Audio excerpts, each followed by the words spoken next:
Hello વિદ્યાર્થી મિત્રો, આજના ઓનલાઈન લેક્ચરમાં તમારું સ્વાગત છે। આજે આપણે વિષય ઇંગ્લિશમાં ગ્રામર કરીએ છીએ, તો આપણે ગ્રામર આગળ જોશું।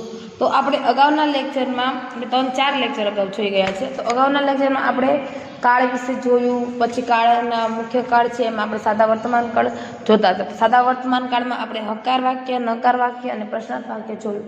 તો પ્રશ્નાર્થમાં આપણે એમ, ઇઝ અને આર વાળું પેલું જોયું હતું ને, એમ ઇઝ આર વાળું તમે તમારી ગ્રામર બુક છે, મેં તમને કરાવું છું તે કાઢો। હું તમને ગ્રામર બુક મેં તમને કીધું હતું ને, ગ્રામર બુક એક અલગ બનાવવાની છે, તો તમારે ગ્રામર બુક કાઢવાની છે। તો આપણે ગ્રામર બુકમાં છેલ્લે શું જોયું હતું કે પ્રશ્નાર્થ વાક્ય, એની વાક્ય રચના જોઈ હતી, પછી અમુક એક્ઝામ્પલ જોયા હતા, તમને સમજાયું હતું। તો આજે આપણે જે એમ ઇઝ આર વાળા જોયા હતા, એમ ઇઝ આર પ્રશ્ન કેમ બને, એવી રીતે આપણે આજ હેવ હેઝથી પ્રશ્નો કઈ રીતે બને તેનો અભ્યાસ કરજો।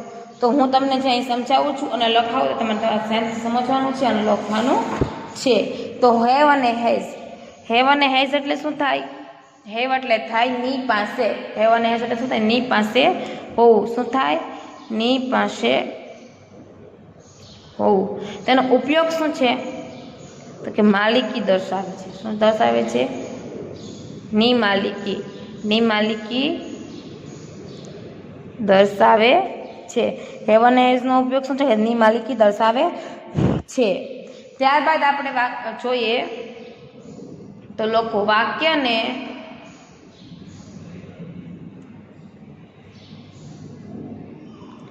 પ્રશ્નાર્થ વાક્યમાં ફેરવવા માટે હેવ હેઝને વાક્યની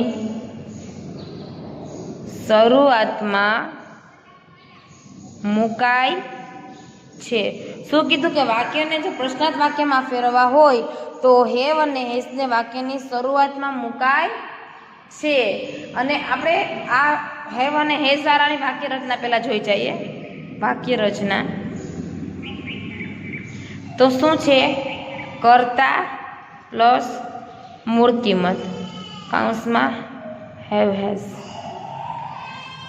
પ્લસ કર્મ પ્લસ અન્ય શબ્દ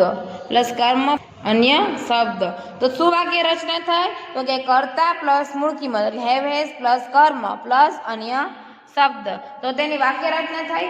હવે મેં તમને આગળ કરાવ્યું હતું, પહેલો પુરુષ આઈ, એ કાઢો તમે, હાલો આગળ ગ્રામર બુક ફેરવતા જાઓ, આવશે ને હું તમને બતાવીશ। હેવ હેઝ વાળું, હા ચાલ્યું। હેવ હેઝના સાદા વર્તમાન કાળના રૂપ જોયા હતા, આપણે એમાં એક વચન અને બહુવચન જોયા હતા। તો પહેલો પુરુષ આઈ હોય તો શું આવે? હેવ આવે। બીજો પુરુષ યુ હોય તો શું આવે? હેવ। અને હી સી ઇટ હોય તો હેઝ। બાકી બધામાં શું આવે? હેવ। અહીં આપણે ટૂંકી રીતે લખીએ તો કે આઈ વી અને યુ હોય તો શું આવે? આઈ વી યુ, અને ધે હોય ત્યારે શું આવશે? Have. I have, we have, you have, they have. અને હી સી ઇટ એટલે શું થયું? ત્રીજો પુરુષ એક વચન થયો, હી શી અને ઇટ। હી સી ઇટ હોય ત્યારે શું આવશે? હેઝ। આઈ વી છે એ પહેલો પુરુષ છે, વી છે બીજો પહેલા પુરુષ બહુવચન છે, યુ છે એ પહેલો પુરુષ બીજા પુરુષ એક વચન અને બહુવચન છે, અને ધે છે એ ત્રીજો પુરુષ બહુવચન છે, અને હી સી ઇટ છે એ પહેલા પુરુષમાં ત્રીજા પુરુષ એક વચન છે। તો એના સાથે શું આવશે? હેઝનો ઉપયોગ આપણે લેશું। તો હવે આપણે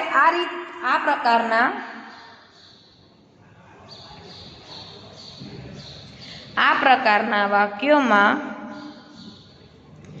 યસ નોમાં ઉત્તર આપી શક નીચે મુજબ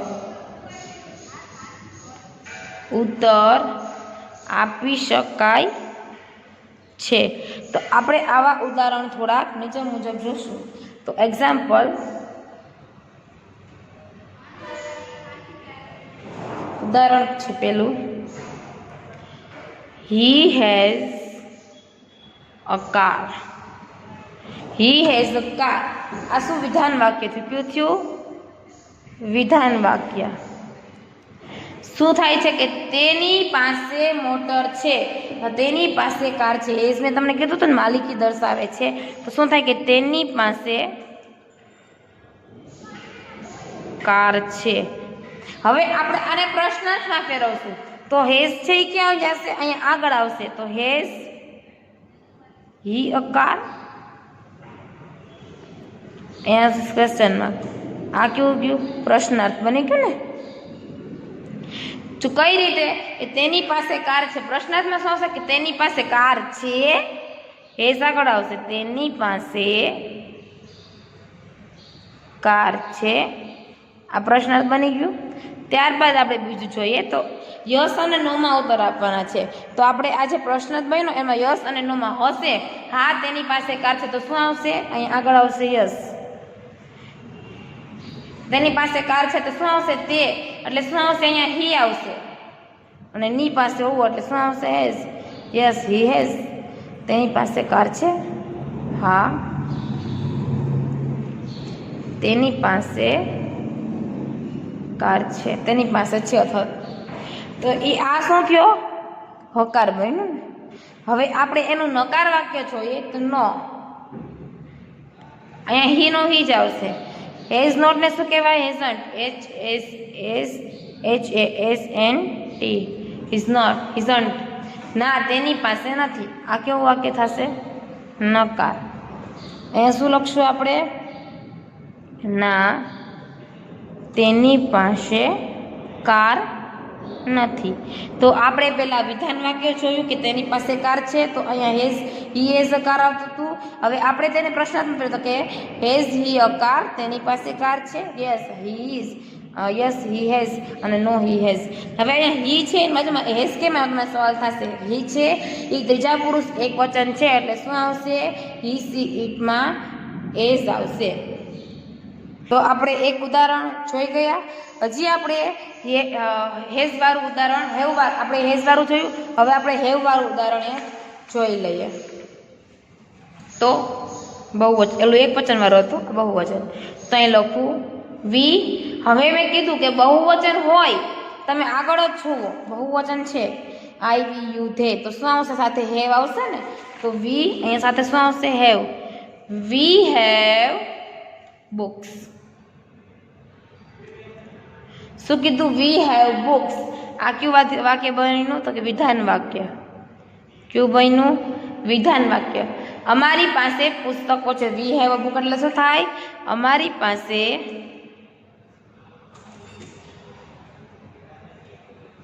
પુસ્તકો છે. આ સાદું વાક્ય બન્યું. હવે આપણે તેને પ્રશ્નાર્થમાં ફેરવવું હોય તો આગળ શું આવશે? વાક્યની શરૂઆતમાં શું આવશે? હેવ. તો હેવ પછી વી. Have V books. આ કેવું વાક્ય બની ગયું? પ્રશ્નાર્થ. કયું બન્યું છે?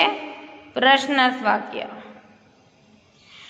શું અમારી પાસે પુસ્તકો છે? અમારી પાસે પુસ્તકો છે. Yes question marks. અર્થી નહીં જશે પણ આગળ હેવ આવશે. ત્યારબાદ આપણે યસ નોમાં ઉત્તર આપીએ તો હા અમારી પાસે છે હકાર આપીએ તો શું અહીંયા આગળ આવશે? યસ. પછી આપણે જે આવતું હોય યસ વી હેવ. બહુવચન છે એટલે હેવ આવે એ ભૂલાય નહીં. આ ક્યુ બન્યું? હકાર. હવે નકાર કરવો હોય તો નો. અહીંયા ગુજરાતી લખું હા અમારી પાસે છે. હવે આપણે એનું નકાર કરવું હોય તો નો. વી હેવન્ટ. શું આવે? હેવ નોટ પણ લખી શકીએ આપણે. શું લખીએ? વી હેવન્ટ. HAVENT. એટલે આ કયું બનશે? નકાર વાક્ય. ના અમારી પાસે નથી.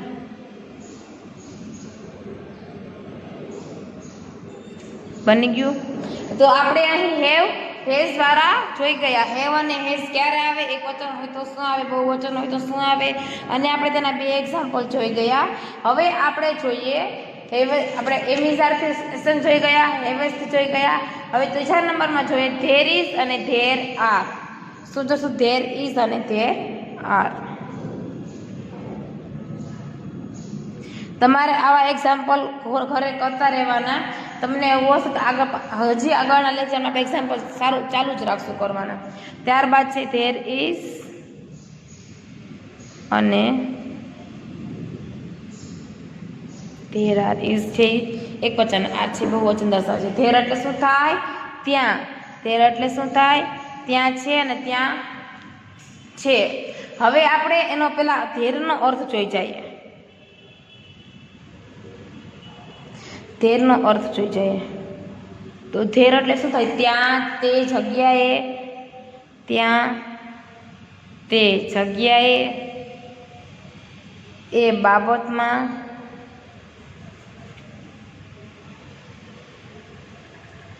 તે સ્થળે, તે ક્ષણે, પછી તે પેલી પારે, કશાક તરફ ધ્યાન, કશાક તરફ ધ્યાન ખેંચવા માટે વપરાય છે.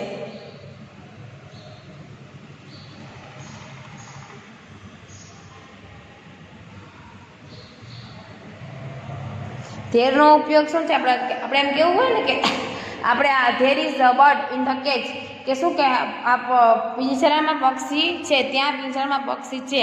તે એક સ્થળ, કોઈ પણ સ્થળમાં, જગ્યામાં કોઈ પણ વસ્તુ દર્શાવવા માટે ધેરનો ઉપયોગ થાય છે. એનો ઉપયોગ થાય છે કે ધેરનો. તો આપણે તેના ઉદાહરણ હવે નીચે મુજબ જોઈએ. તો ચલો મારી સાથે ઉદાહરણો લખવાના છે.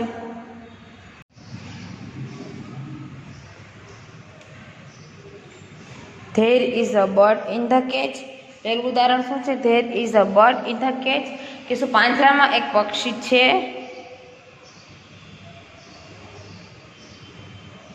પાંજરામાં એક પક્ષી છે. આ વાક્ય કયું થયું? તો કે વિધાન વાક્ય. હવે આપણે તેને પ્રશ્નાર્થમાં ફેરવીએ તો કઈ રીતે? તો આપણે અહીંયા ઇઝ છે એને આપણે ક્યાં રાખશું? આગળ. ઇઝ અને ધેર છે પાછળ. ઇઝ ધેર અ બર્ડ, પછી નહીં આવશે. Is there a bird in the cage. પ્રશ્નાર્થ કયું થયું? પ્રશ્નાર્થ વાક્ય. શું કે પાંજરામાં પક્ષી છે? અર્થી નહીં છે. પાંજરામાં પક્ષી છે. અહીંયા ક્વેશ્ચન વાક્ય કેવું થઈ ગયું? પ્રશ્નાર્થ વાક્ય. કેવું થયું? તો કે પ્રશ્નાર્થ વાક્ય. હવે આપણે તેને હકાર નકારમાં જવાબ આપશું તો કઈ રીતે? યસ. હકારમાં શું આવશે? યસ. There is. આગળ ધેર છે તો ધેર આવશે, ઇઝ છે તો ઇઝ. શું થાય? હા, તે છે, તે જ છે. હવે આપણે એને નકારમાં આપીએ તો આ શું છે? હકાર થયો. હવે નકારમાં આપીએ તો આગળ શું આવશે? નો.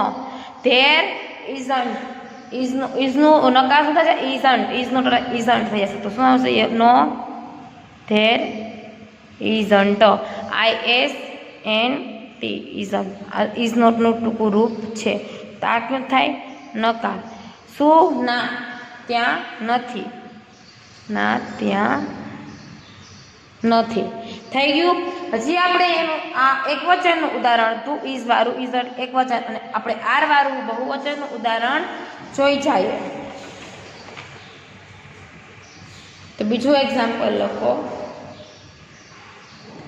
There are books on the table. There are books on the table. શું? ધેર એટલે ત્યાં, આ બહુવચન છે. બુક્સ એટલે પુસ્તકો, ઓન એટલે ઉપર, ટેબલ એટલે ટેબલ. ટેબલ ઉપર પુસ્તકો છે. શું? કે ટેબલ પર પુસ્તકો છે. આ વિધાન વાક્ય છે. કેવું થયું? વિધાન વાક્ય. હવે તો આપણે તેને પ્રશ્નાર્થમાં ફેરવવું હોય તો શું ફેરવશું? કે આર છે એ ક્યાં આવશે? આગળ આવશે. શું આવશે? આગળ. આર. અને ધેર છે એ આર ની પછી આવશે. Are there books. Are there books on the table.